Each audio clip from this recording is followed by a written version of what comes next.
It's always going to be harder for you to go back and get what you left, what you abdicated. If you try and go back and get it, it will always take more this time to take hold of it. Why? Because the enemy has come in and he has taken hold of it, and he has brought 7 new ones for you to deal with. You swept it clean, but now you got 7 new. And just because it's new doesn't mean it's good. The enemy don't want your stuff. He knows that God has you set up to go to that place so that you can fight better from it. The enemy does not want your stuff. He wants no. There's nothing that he wants more than you not having it. He does not want your stuff.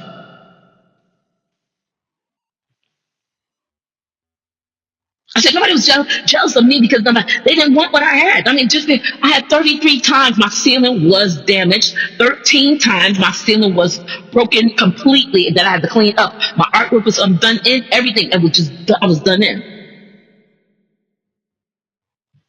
I said she's not jealous. She doesn't want my artwork. She's not jealous of the way I live. She lives upstairs. The houses are the apartments are identical. She's not jealous. She wants me not to have it.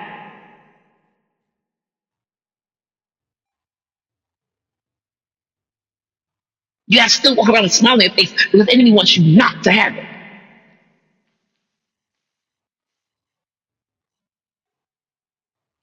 Shut your mouth when God tell you shut your mouth. But when you give God praise, open your mouth. When David encouraged himself, he did not do it silently. That's how Michael's Urim came to the window and started talking about him. And then we find out that she became barren. She couldn't have no kids. So she ran her mouth.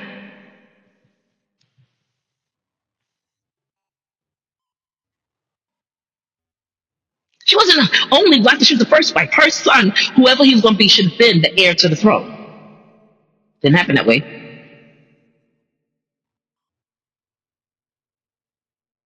Because when she opened her mouth, she said the wrong thing. When those 10 spies opened up their mouth, they said the wrong thing, and then the people started spreading it. It's always easier to spread bad news than it is to spread good news. That's why the gospel has such a hard time getting through, right? In the mouths and the minds and the mouths of people, right? Because when you're spreading good news is, gospel is good news. You spread good news, it's always hard. Nobody wants to share something good.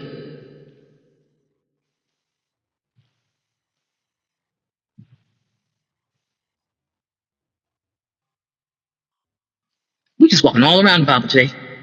When Jacob went and abdicated his throne to go and find, he made it hard for the Israelites to get back in a place. He put the Israelites in a state of homelessness.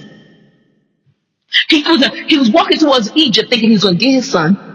But him walking towards Egypt is not, and me walking towards Egypt and not let my son walk towards me means that none of my other sons have a place to live. We are God's people. He's not going to let us live in the wilderness. We are God's people. He's not going to let us live in Egypt. That means slavery. We are God's people. God gave us the promised land, but everybody knows when we get up and leave, whatever we leave is blessed. So they want it. People want your entrails. They want the stuff that's the gum on the bottom of your shoe. They want it because they know it's blessed. They don't realize that they can have the blessing too. But because you don't tell them how to get the blessing, you just beat them in the face with a sword. They walk away thirsty and they come back mad, and then they try to beat you down. And the thing is, they know the size of your sword because you beat them with it. You showed your weapons. So when they come back ready for you. I don't have to hit you. I got words to make you doubt. Because when I came into you to get some help, you sent me out.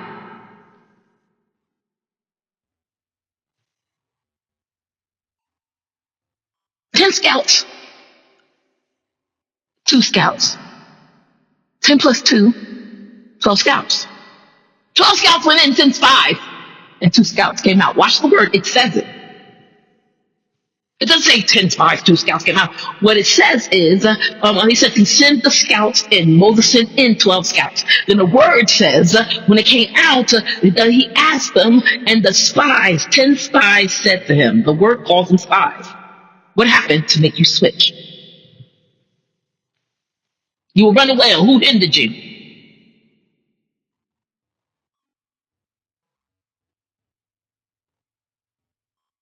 They got in there saw giants. But what we know about the story is so funny to me. They went in and saw giants. We know that they had not put walls up yet. So everybody was walking in and out. We got the Jebusites, the Canaanites, the Perizzites, the Hittites, the Phibulites, the Giantites, the Ammonites, the Amorites. Everybody with eye. Now the Israelites is trying to come back. When they go into what was the promised land that Jacob advocated, what they find is everybody and giants.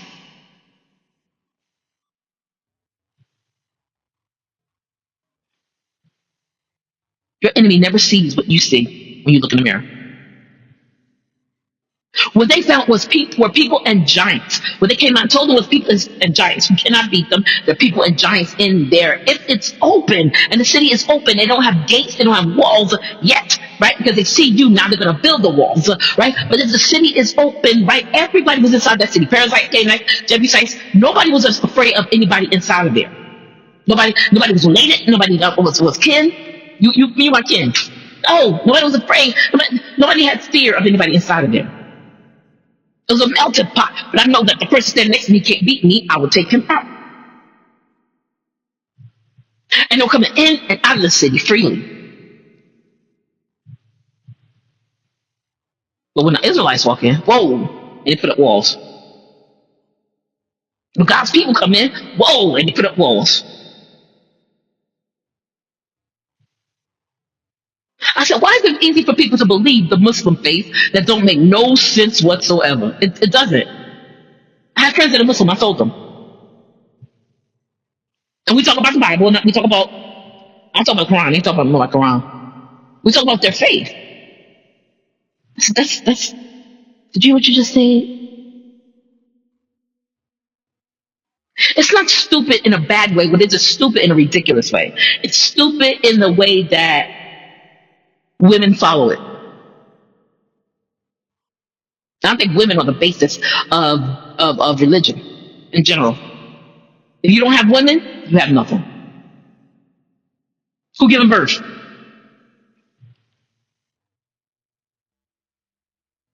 The women are the producers, right? But the Muslim faith is so disrespectful to women. Jesus was so respectful to women. And the Muslim faith is so disrespectful. And then watch who you're talking about, because Jesus was not disrespectful to the prostitutes. As a matter of fact, he was just as kind to them as he was even to his own mama. Because both the prostitute and his mama was at the cross. They both named Mary. One sold herself out, right? Mary was just sold out. Mary sold herself out. As a matter of fact, no, they both sold themselves out. Because Mary was trying to run Jesus' life and run his ministry by telling him, hey, make wine. For people that I just don't feel it was supposed to have wine. If you go through the Bible, there's these evident pictures. For example, why was there only 6 pots? He went and told the man, put water in these pots. Why were there only 6 pots?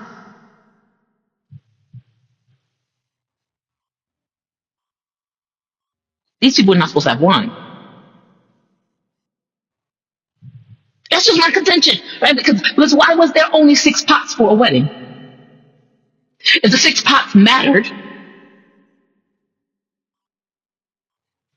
they would have been with the ones that were full. Somehow they went in, took out, because she came to them and said, they're out of wine.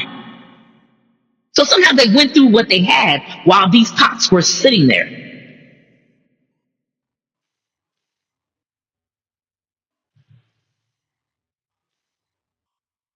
The Mary came to Jesus whining about wine when they needed living water.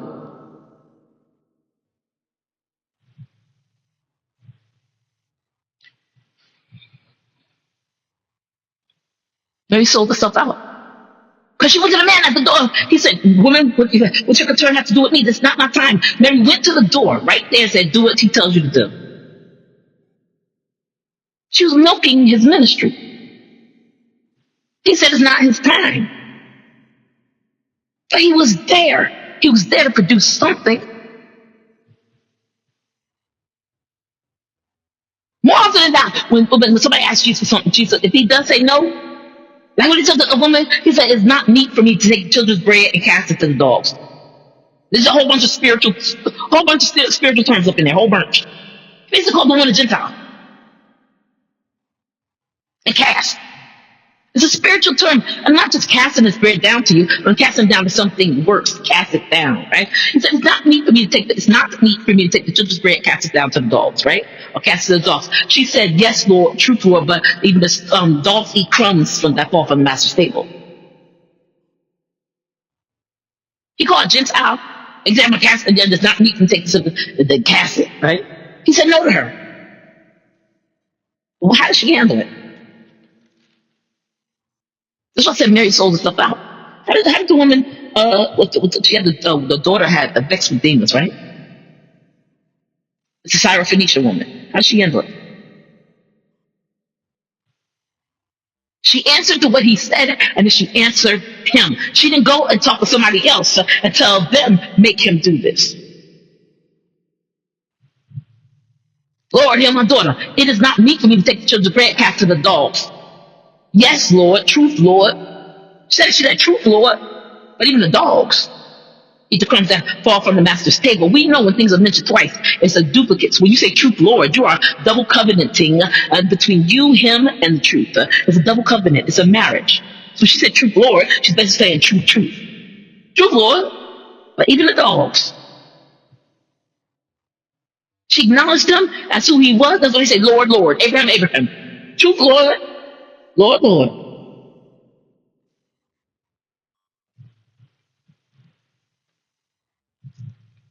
Why didn't Mary answer her son instead of going to that man saying, what he does, whatever he tells you to do it.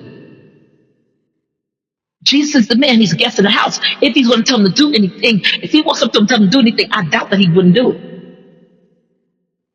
Does that man really need you, Mary, to insert yourself? When he says, what your concern has nothing to do with me, does that man that's in the door need you to insert yourself to say, if he tells you to do something, do it? And she didn't say, she said, whatever he tells you to do it. Meaning, I asked him and I'm going to get it.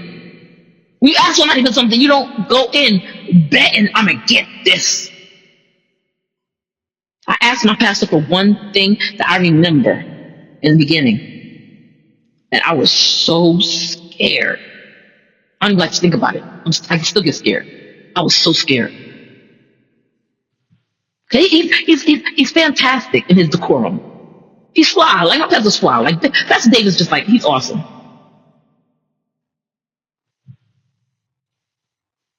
And he runs that church well. I was scared to ask him. Because I was going to go up to him and ask him. And I had to realize this. I mean, I've done this arrogantly. I've gone to him after that, asked him things. And he's looking like, what? You ask people with a forceful attitude, like, I'm going to get this. That's arrogant.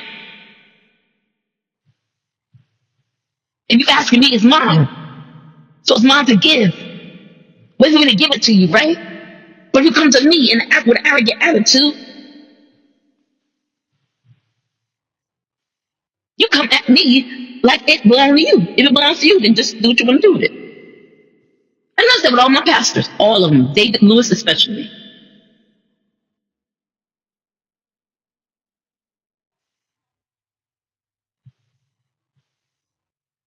I need something from David Lewis. I'm so upset because they turned the lights down again and I wanted to photograph what was on the stage. And I wanted to ask him about it. And I went to him and he put his hand up. He put his finger up like, wait. I saw me mouth, wait.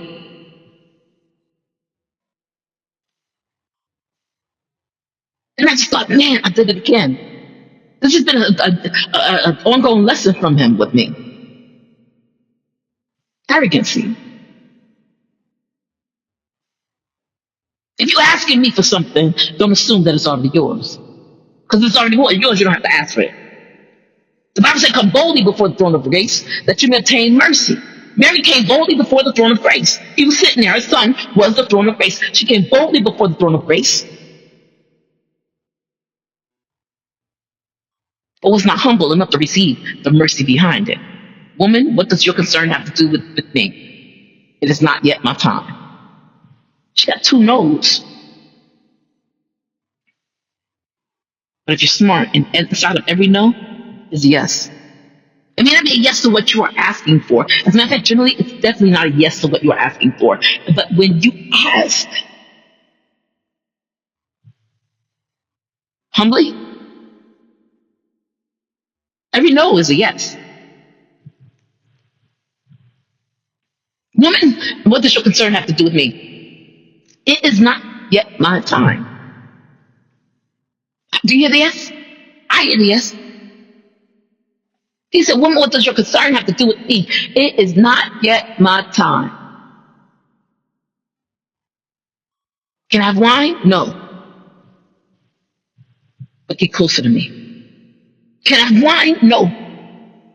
But I'm living water, you see. Come, can I have wine? No. But I've got grace, love, mercy. After you ask God for something, right? His response is always mercy comes out of him, right? The Bible says, I'll come boldly before the throne of grace. I will obtain. Ephesians 4 says, God is mercy. He's one of the relinquish his mercy. Jesus' grace and God is mercy. If I come boldly before the throne of grace, then mercy will come from God. If you don't get mercy,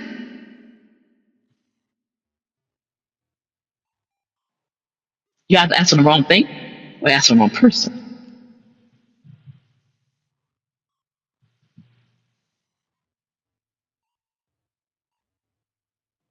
Jacob and his sons abdicated, right? And this is our last point. Jacob and his sons abdicated, because we at 2 hours right now. Jacob and his sons abdicated, what was Jerusalem. It was Jerusalem before Jericho set in. But here's the thing, there was a famine in the land. And my contention is they pushed out the blessing that would have helped them with it. Joseph was supposed to be there with them to help them through it. But he didn't look like a blessing, he looked like a burden to them. So they pushed them out. So that's why when everybody else was starving, they were too. They were in the promised land. They were not supposed to leave it. They had everything they needed inside of the promised land. Stay in where you are at. Stay in the midst of where you are at. Because Jesus is always in the midst of the situation with you when you stay in it. And don't abdicate it. Joseph was a blessing and they called him a burden. So they sold him at 30. It's not the picture of 30. I said it's a deliverance, right? Deliverance issue. So it's a 30 or 20. But it was some coins. It was coins. It was coins. It was quan, right?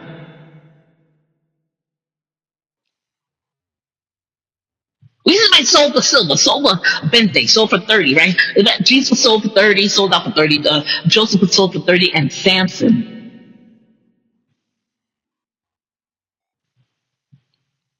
Samson snatched 30 garments, didn't he? By beating these people down. He's a judge. And so you're supposed to use your sword, your word, to help people. But instead of you doing that, you're taking your sword and you're not really making an influence, making an impact. Because he was beating single parties of people down. Here's 30 people, let me beat them down. Here's 30 people, let me beat them down. And then I'll go off to the side and I'm thirsty.